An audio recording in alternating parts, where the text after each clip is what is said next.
Ating dakilain at sambahin ang Panginoong butihin.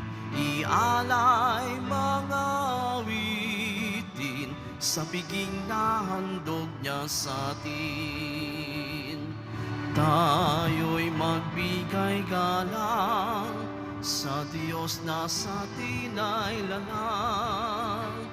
Danay inako niya tinirang, kawang iniingatan.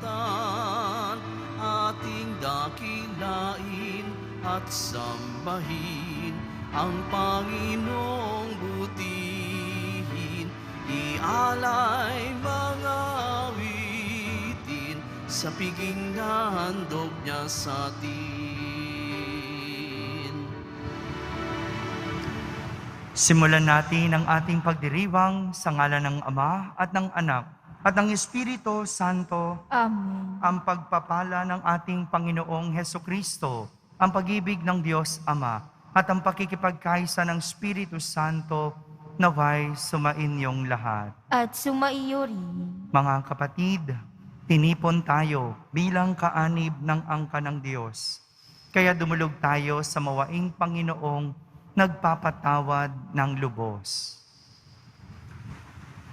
Sinugong tagapagpagaling sa mga nagsisisi, Panginoon, kaawaan mo kami. Panginoon, kaawaan mo kami. Dumating na tagapag-anyayang mga makasalanan ay magsisi, Kristo, kaawaan mo kami. Kristo, kaawaan mo kami. Nakaluklok ka sa kanan ng Diyos Ama para ipamagitan kami.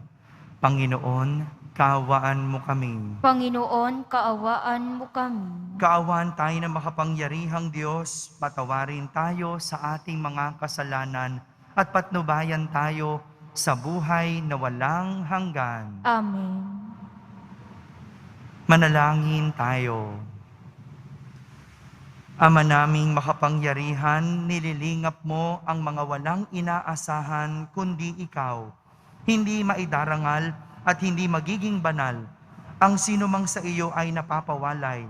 Dagdagan mo ang iyong kagandahang loob sa amin upang sa iyong pamumuno at pangangasiwang magiliw, mapakinabangan namin ang mga biyaya mo sa lupa bilang pagkakamit na namin sa makalangit mong pagpapala. Sa pamamagitan ni Hesukristo, kasama ng Espiritu Santo, magpa sa walang hanggan. Amen. Magsiupo na po ang lahat. Pagbasa mula sa aklat ng Eksodo. Noong mga araw na iyon, nakaugalian na ni Moises na ang tabernakulo'y itayo sa isang lugar na malayo-layo sa kampo. Tinawag iyong dakong tipanan ng Diyos at ng mga tao. Doon pumupunta ang sinumang nais sumangguni sa Panginoon. Tuwing papasok doon si Moises, ang mga Israelita'y tumatayo sa pintuan ng kanilang tolda at tinitingnan siya hanggang siya'y makapasok. Kapag nasa loob na si Moises, bumababa naman sa may pinto ng toldang tipanan ang haliging ulap at mula rooy makikipag-usap sa kanya ang Panginoon. Kapag nakita ng mga Israelita na nasa pintuan ng tolda ang haliging ulap, lumalagay naman sila sa pintuan ng kanilang tolda at yumuyuko. Ang pakikipag-usap ng Panginoon kay Moises ay tuwiran, tulad ng pakikipag-usap sa kaibigan. Pagkatapos, si Moises ay bumabalik na sa kampo, ngunit naiiwan sa tolda si Josue, ang katulong niya. Ang Panginoon ay bumaba sa ulap, lumagay sa tabi ni Moises, at binanggit ang kanyang pangalan, Panginoon. Ang Panginoon ay nagdaan sa harapan ni Moises. Sinabi niya, "Akong Panginoon ay mapagmahal at maawain. Hindi ako madaling magalit Patuloy kong ipinadarama ang aking pag-ibig at ako'y nananatiling tapat. Tinutupad ko ang aking pangako maging sa libo-libo at patuloy kong pinatatawad ang kanilang kasamaan, pagsalansang at pagkakasala. Ngunit hindi ko pinalalampas ang kasalanan ng Ama at ang pagpaparusa ko'y hanggang sa 3 at 4 na salinlahi. Nanikluhod si Moises at sumamba sa Panginoon. Sinabi niya, "Kung talagang kinalulugdan ninyo ako, isinasamo kong samahan ninyo kami kahit na matigas ang ulo ng lahing ito. Patawarin na ninyo kami at tanggapin bilang iyong bayan." Si Moises ay 40 araw at 40 gabing kasama ang Panginoon. Hindi kumakain o umiinom. Isinulat niya sa mga tapyas na bato ang mga tuntunin ng tipan, ang 10 utos. Ang salita ng Diyos. Salamat sa Diyos. Ang ating mahabaging Diyos ay nagmamagandang loob. Ang ating mahabaging Diyos ay nagmamagandang loob. Ang poon ay humahatol, ang gawad ay katarungan. Natatamo ng inapi ang kanilang karapatan. Ang balangkas niya't utos kay Moises ibinilin, ang kahangahangang gaway na saksihan ng Israel. Ang ating mahabaging Diyos ay nagmamagandang loob. Kay ganda ng kalooban, mahabagin itong Diyos. Kung magalit ay banayad, kung umibig na may lubos. Banayad nga kung magalit, hindi siya nagtatanim. Yaong taglay niyang galit, hindi niya kinikimkim. Ang ating mahabaging Diyos ay nagmamagandang loob. Kung siya ay magparusa, di katumbas ng pagsuway. Di na tayo sinisingil sa nagawang kasalanan. Ang agwat ng lupa't langit, sukatin may hindi kaya. Gayon ang pag-ibig ng Diyos sa may takot sa Kanya. Ang ating mahabaging Diyos ay nagmamagandang loob. Ang silangan at kanluran, kung gaano ang distansya, gayong-gayong ang pagtingin sa sinumang nagkasala. Kung paano nahahabag ang Ama sa anak niya, gayon siya nahahabag sa may takot sa Kanya. Ang ating mahabaging Diyos ay nagmamagandang loob. Magsitayo po ang lahat.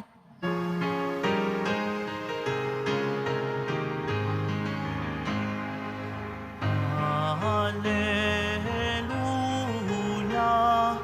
Alleluia,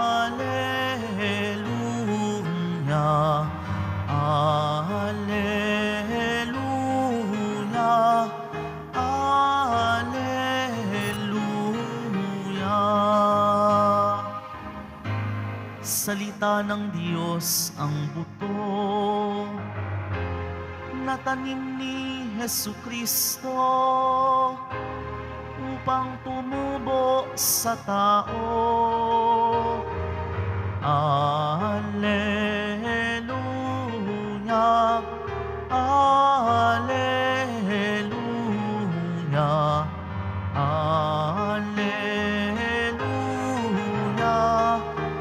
Alleluia.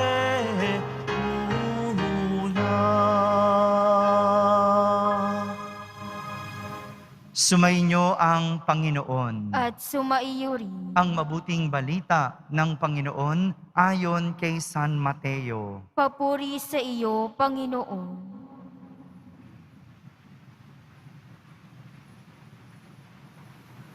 Noong panahong iyon, iniwan ni Jesus ang mga tao at pumasok sa bahay. Lumapit ang kanyang mga alagad at sinabi sa kanya, "Ipaliwanag po ninyo sa amin ang talinhaga tungkol sa masasamang damo sa bukid." Ito ang tugon ni Jesus. Ang anak ng tao ang naghahasik ng mabuting binhi. Ang bukid ay ang sanlibutan. Ang mga taong pinaghaharian ng Diyos ang mabuting binhi. At ang mga taong pinaghaharian ng Diablo ay ang masasamang damo. Ang kaaway na naghasik ng mga iyon ay walang iba kundi ang Diablo. Ang pag-aani ay ang katapusan ng daigdig. At ang mga anghel, ang mga tagapag-ani, kung paanong iniipon ang mga damo at sinusunog, gayon din ang mangyayari sa katapusan ng daigdig. Susuguin ng anak ng tao ang kanyang mga anghel at iipunin nila mula sa kanyang pinaghaharian ang lahat ng nagiging sanhi ng pagkakasala at ang lahat ng gumagawa ng masama at ihahagis sa maningas na pugon. Dooy mananangis sila at mangangalit ang kanilang mga ngipin at magliliwanag na parang araw ang mga matuwid sa kaharian ng kanilang Ama. Ang may pandinig ay makinig. Mga kapatid, ang mabuting balita ng Panginoon. Pinupuri ka namin, Panginoong Heso Kristo. Magsiupo na po ang lahat. Isang magandang araw po sa inyong lahat. Ihiningi ng paliwanag ng mga alagad ni Jesus ang talinhaga ng masasamang damo sa bukid. Sa paliwanag ni Jesus, ipinagpalagay niya na ang bukid ay ang sanlibutan. Para ipaliwanag ni Jesus ang talinhaga, ginamit niya ang imahe ng bukid bilang simbolo ng sanlibutan. At sa sanlibutan o sa bukid, mayroong dalawang klase ng tao. Ang mabuting binhi na simbolo ng mga taong pinaghaharian ng Diyos. At ang masasamang damo na simbolo ng mga taong pinaghaharian ng Diablo. Sa katapusan ng daigdig at sa kahit na anong bukid, sa katapusan nito, mayroong pag-aani, mayroong katapusan, mayroong paghuhukom. At sa huli, paghihiwalayin ang dalawang tao. Paghihiwalayin ang mabuting binhi at ang masasamang damo. Ang mga masasamang damo, susunugin. May kasabihan tayo na ang masamang damo matagal mamatay. Diba? Narinig niyo na po ba yon? No? Ang masamang damo matagal mamatay. Hindi ko po alam kung saan galing yon. May karanasan na po ba kayo nun? Hindi ko alam, pero merong ganoon tayong naririnig na kasabihan. Hindi ko alam kung paano at saan nagmula iyon. Pero isa lang ang alam ko at isa lang ang totoo. Kapag oras mo na. Kay masama o mabuti ka, kapag oras mo na. Kaya naman, sana kung oras na natin, tayo yung mabuting binhi at hindi masamang damo. Dahil kapag dumating ang oras natin at tayo ay napabilang sa masamang damo, tayo ay susunugin. Mga kapatid, ipinapakita ng talinhaga na bagamat mayroong dalawang klase ng tao sa mundo, nasa tao pa din ang desisyon kung ano ang kanyang kahihinatnan. Hindi ka pwedeng maging habang buhay na masamang damo. Dahil pwede kang maging mabuting binhi. At ang pagiging mabuting binhi ay isang desisyon kaya huwag ka na sanang maging masamang damo. Ito lang naman yung gustong ipakita ni Jesus at ipaalala sa atin na sa huli, mayroong katapusan at mayroon kang pwedeng pagpipilian. Pwede kang maging mabuting binhi, pwede kang maging masamang damo.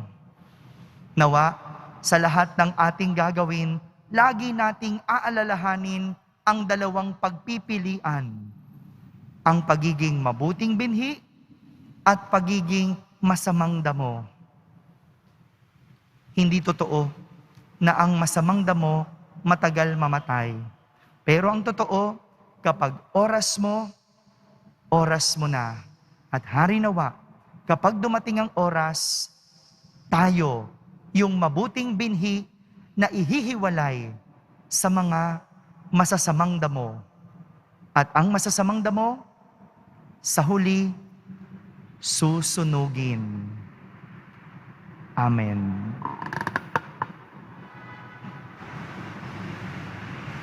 Magsitayo po ang lahat. Minamahal kong mga kapatid, tinuruan tayo ni Kristo kung paano tayo makakapasok sa kaharian ng langit. Idalangin natin ang pagdating ng kaharian ng langit dahil nababatid nating sumasa atin ang Espiritu Santo na nagpapatnubay sa ating mga panalangin. Ating sambitin, Diyos ng kabutihan, gawin mo kaming ganap sa iyong pamamaraan. Diyos ng kabutihan, gawin mo kaming ganap sa iyong pamamaraan. Ang mga lingkod ng simbahan, naway tumalima sa kalooban ng Diyos at asamin ang kabutihan ng kanilang pinaglilingkuran.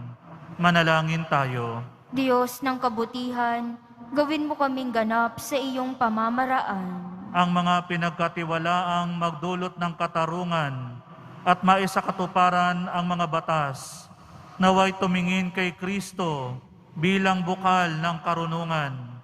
Manalangin tayo. Diyos ng kabutihan, gawin mo kaming ganap sa iyong pamamaraan. Tayo naway maghintay sa panahon ng pag-aani ng Diyos at huwag tayong manghusga ng ating kapwa.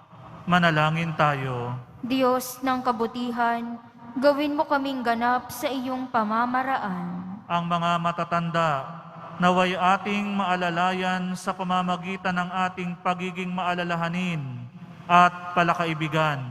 Manalangin tayo. Diyos ng kabutihan, gawin mo kaming ganap sa iyong pamamaraan. Sa katahimikan, ating ilapit sa Diyos ang ating mga pansariling kahilingan.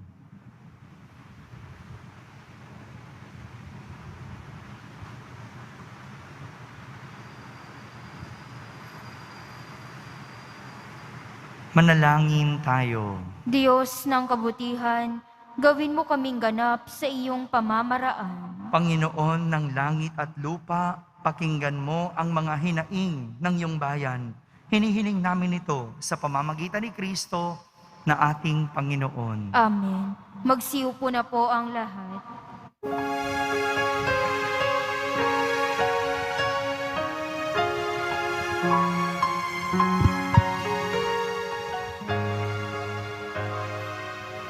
Pag-aalay namin sana ay kalugdan mo, isang bayan na nagpupunggay at mamahal sa'yo. Sa ano itong tinapay na nagtutulot ng buhay at alak na sa isag ng bigay mong kalikasan.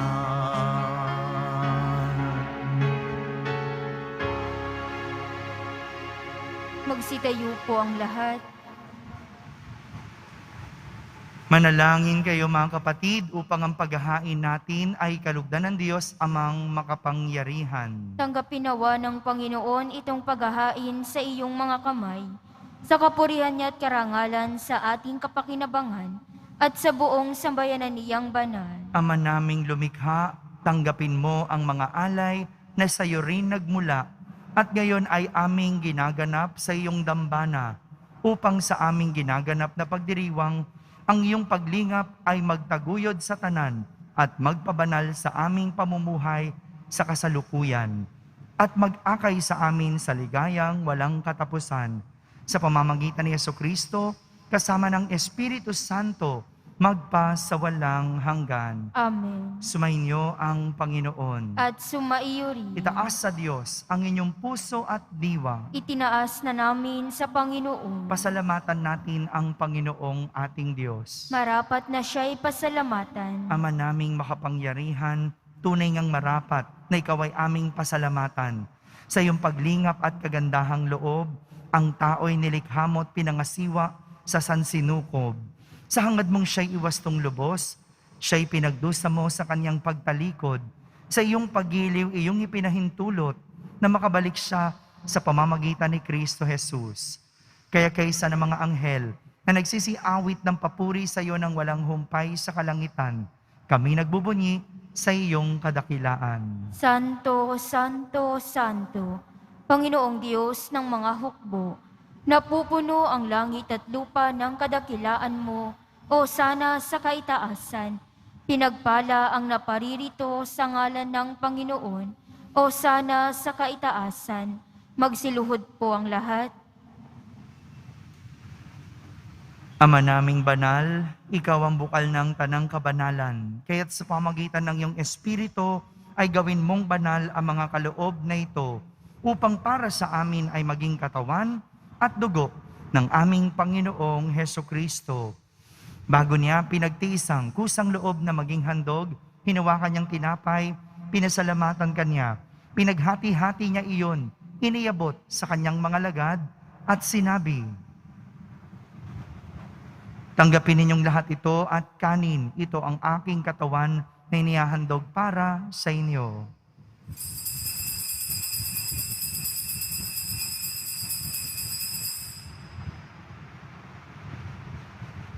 Kaya hindi naman matapos ang hapunan, hinawakan niyang kalis, muli kanyang pinasalamatan. Iniabot niya ang kalis sa kanyang mga alagad at sinabi, "Tanggapin ninyong lahat ito at inumin. Ito ang kalis ng aking dugo, ng bago at walang hanggang tipan. Ang aking dugo ni bubuhos para sa inyo at para sa lahat, sa ikapagpapatawad ng mga kasalanan. Gawin ninyo ito sa pag-alaala sa akin."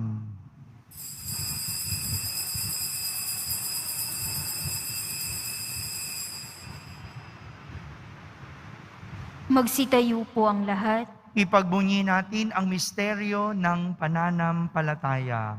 Si Kristo ay gunitain, sarili ay inihain.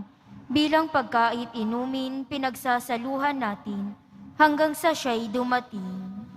Ama, ginagawa namin ngayon ang pag-alaala sa pagkamatay at muling pagkabuhay ng iyong anak. Kaya't inaalay namin sa iyo ang tinapay na nagbibigay buhay at ang kalis na nagkakaloob ng kaligtasan. Kami nagpapasalamat dahil kami iyong minarapat na tumayo sa harap mo para maglingkod sa iyo. Isinasamo namin kaming magsasalo-salo sa katawan at dugo ni Kristo ay mabuklod sa pagkakaisa sa pamamagitan ng Espiritu Santo. Ama, lingapin mo ang iyong simbahang laganap sa buong daigdig. Puspusin mo kami sa pag-ibig, kaysa ni Francisco na aming Papa, ni Jose na aming Obispo, ng kanyang katuwang na Obispo at ng Tanang Kaparian. Alalahanin mo rin ang mga kapatid naming nahimlay na may pag-asang sila'y muling nabubuhay. Gayon din ang lahat ng mga pumanaw. Kaawan mo sila at patuloyin sa iyong kaliwanagan. Kaawan mo at pagindapating kaming lahat na makasalo sa iyong buhay na walang wakas. Kaysa na mahal na Birheng Maria na Ina ng Diyos, ng kabiyak ng puso niyang si San Jose, kaysa ng mga apostol at ng lahat ng mga banal na namuhay dito sa daigdig ng kalugod-lugod sa iyo. May pagdiwang nawa namin ang pagpupuri sa kararangal mo sa pamamagitan ng iyong anak na aming Panginoong Hesukristo. Sa pamamagitan ni Kristo, kasama niya at sa Kanya, ang lahat ng parangal at papuri ay sa iyo, Diyos amang makapangyarihan, kasama ng Espiritu Santo, magpa sa walang hanggan. Amen. Sa tagubilin ng mga nakahagaling na utos at turo ni Jesus na Panginoon natin at Diyos, ipahayag natin ng lakas loob. Ama namin, sumasalangit ka. Sambahin ang ngalan mo, mapasa amin ang kaharian mo. Sundin ang loob mo dito sa lupa para ng sa langit. Bigyan mo kami ngayon ng aming kakanin sa araw-araw at patawarin mo kami sa aming mga sala para ng pagpapatawad namin sa nagkakasala sa amin. At huwag mo kaming ipahintulot sa tukso at iadya mo kami sa lahat ng masama. Hinihiling namin kami iadya sa lahat na masama. Pagkalooban ng kapayapaan araw-araw, iligtas sa kasalanan at ilayo sa lahat ng kapahamakan. Samantalang aming pinananabikan ang dakilang araw ng pagpapahayag ng tagapagligtas naming si Heso Kristo. Sapagkat iyo ang kaharian at ang kapangyarihan at ang kapurihan magpakailanman. Amen. Panginoong Heso Kristo, sinabi mo sa iyong mga apostol, kapayapaan ang iniiwan ko sa inyo, ang aking kapayapaan ang ibinibigay ko sa inyo. Tunghayan mo ang aming pananampalataya at huwag ang aming pagkakasala. Pagkalooban mo kami ng kapayapaan at pagkakaisa ayon sa iyong kalooban, kasama ng Espiritu Santo, magpa sa walang hanggan. Amen. Ang kapayapaan ng Panginoon ay laging sumainyo. At sumaiyo rin. Magbigayin kayo ng kapayapaan sa isa't isa. Kapayapaan po para sa lahat. Kordero ng Diyos na nag-aalis ng mga kasalanan ng sanlibutan, maawa ka sa amin. Kordero ng Diyos na nag-aalis ng mga kasalanan ng sanlibutan, maawa ka sa amin. Kordero ng Diyos na nag-aalis ng mga kasalanan ng sanlibutan, ipagkaloob mo sa amin ang kapayapaan. Magsiluhod po ang lahat.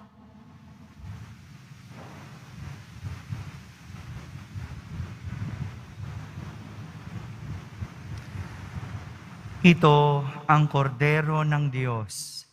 Itong nag-aalis sa mga kasalanan ng sanlibutan. Mapalad ang mga inaaniyahan sa kanyang piging. Panginoon, hindi ako karapat-dapat na magpatuloy sa iyo, ngunit sa isang salita mo lamang ay gagaling na ako. Ang katawan ni Kristo, Amen.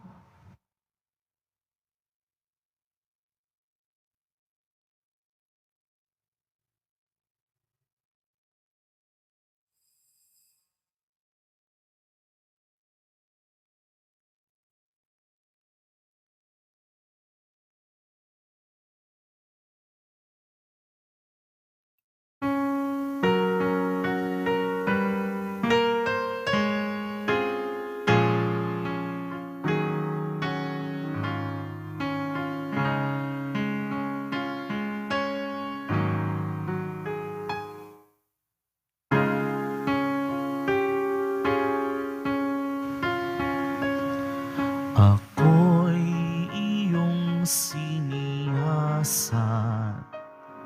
batid mo ang aking buhay, ang lahat kong lihim, Yahweh, ay tiyak mong nalalaman, ang lahat ng gawain ko sa iyo ay hindi lingid, kahit ikaw ay malayo. Batid mo ang aking isip, kahit ikaw ay malayo. Batid mo ang aking isip. Ako'y iyong nakikita, gumagawa o hindi man, ang lahat ng gawain ko'y pawang iyong nalalaman.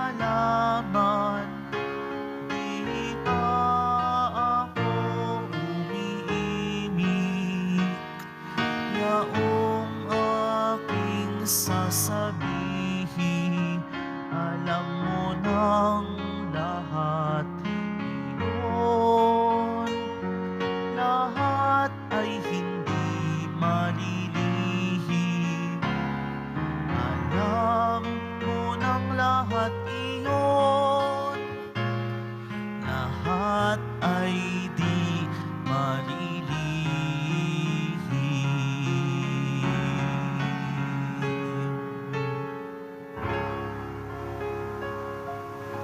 Sitayo po ang lahat. Manalangin tayo. Ama naming mapagmahal, pinagsaluhan namin sa banal na pakikinabang ang alaalang walang kupas ng iyong anak na nag-alay ng sarili niyang buhay para sa aming kaligtasan. Ipagkaloob mong ito ay magdulot ng pag-unlad sa ipinamana niya sa aming pagdiligtas bilang tagapamagitan kasama ng Espiritu Santo magpa sa walang hanggan. Amen. Panalangin kay San Roque. Ating ipagdasal ang lahat ng mga may sakit at nahihirapan ngayong pandemic. Pagdasal din po natin ang buong mundo, ang ating bansa at higit sa lahat ang ating pamahalaan. O pinagpalang San Roque, pintakasi ng mga may karamdaman, lingapin mo po ang aming mga kapatid na nasa banig ng karamdaman. Ang iyong pamamagitan ay sadyang makapangyarihan na nung ikay narito pa sa daigdig, marami ang gumaling dahil sa pagantanda mo sa kanila ng kamahal-mahalang krus. Ngayon ikay niluluwalhati na dyan sa langit, nananalig kaming ang iyong pamamagitan ay lubhang magaling. Hialay mo po sa Panginoong Diyos yaring aming mga hinaing, at sa tulong po ninyo ay makamit ang kagalingan ng aming kaluluwa at katawan. Pakundangan sa mga hirap at sakit ng Panginoong Hesukristo at iyo pong mga panalangin. Amen. Senyor San Roque, panalangin mo po kami upang kami maiyadya sa salot ng COVID-19 at sa mga karamdaman ng katawan at kaluluwa. Senyor San Roque, panalangin mo po kami upang kami maiyadya sa salot ng COVID-19 at sa mga karamdaman ng katawan at kaluluwa. Senyor San Roque, panalangin mo po kami upang kami maiyadya sa salot ng COVID-19 at sa mga karamdaman ng katawan at kaluluwa. Sumainyo ang Panginoon. At sumaiyo rin. Pagbabasbas ng Poong Jesus Nazareno. Mahal na Poong Jesus Nazareno, inihayag mo sa pamamagitan ng krus ang walang maliw na pag-ibig ng Diyos sa sangkatauhan. Pakinggan mo ang kahilingan ng iyong angkan na nagsusumamo sa iyo. Makakamtanawan nila ang inyong katugunan at tanggapin ang kasagutan na may utang na loob na tinatanaw. Basbasan din po ninyo ang lahat na may karamdaman at nahihirapan. Sa pamamagitan ng bendisyon na ito, naway maalala nila ang mga pangako nila noon sa binyag na ikaw ang kanilang iibigin at pagdilingkuran bilang Panginoon magpa sa walang hanggan. Amen. At pagpalain kayo ng makapangyarihang Diyos, Ama, Anak, at Espiritu Santo. Amen. Tapos na po ang ating pagdiriwang, humaiking taglay ang pag-ibig at kapayapaan ng Poong Jesus Nazareno. Salamat sa Diyos.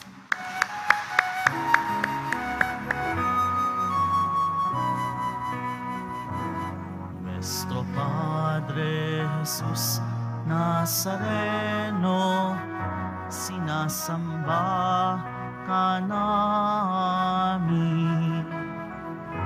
Pinipintuho ka namin.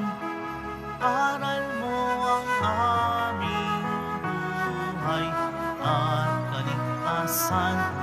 Nuestro Padre Jesus Nazareno, iligtas mo kami sa kasalanan. Ang krus mong inamataya ay sagisag ng aming kaligtasan. Nuestro Padre Jesus Nazareno, inarangal ka namin.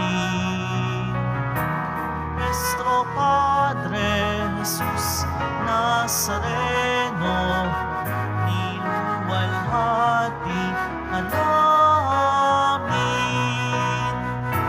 Nuestro Padre Jesus Nazareno, inarangal ka namin. Nuestro Padre Jesus Nazareno,